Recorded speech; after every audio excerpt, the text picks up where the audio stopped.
这家施工厂现在在哪里？他标了这个桥以后就再见拜拜，收摊了，对不对？南方澳大桥它做例子，它是2012年就请这型大学来做桥梁检测，对不对？航空公司。当时在建行科技大学所提出来的这些改善报告里面，没有提出相关的锈蚀的，没有讨论到钢索锈蚀的问题，所以你们不知道。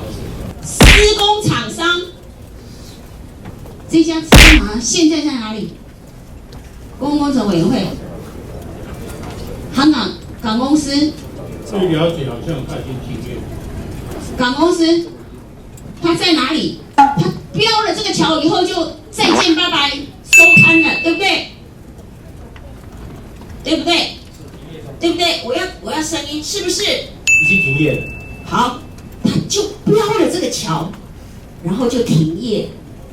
你们还没有提高警觉，你们还没有觉得这个桥，各位在座的各位，如果有一家公司标了一样公共工程以后，就收摊了，就关门大吉了，你要不要随时踹雷弹啊？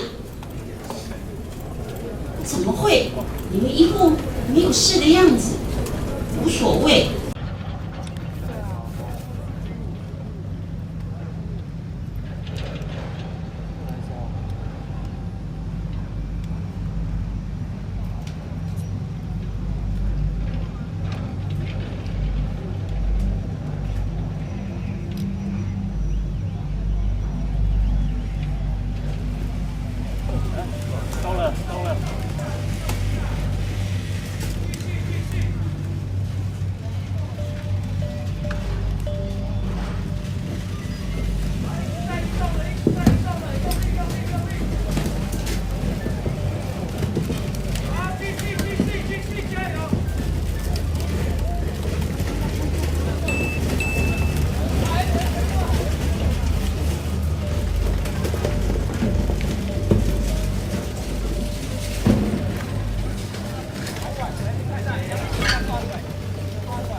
因为这一次整个灾害比较复杂的原因是因为整个桥梁压在3艘 A、B、C 3艘船上面，那么整个船底还卡在航道里面，所以在施救过程当中是有比较困难的。那目前我们已经把 A 号船已经拖出这个整个被受困的区域。那目前我们已经进行有关船舱表面的拆卸。那么因为这一艘船整个已经几乎都沉到在水面底下，所以目前有关搜救的部分，搜救人员已经在进行搜索。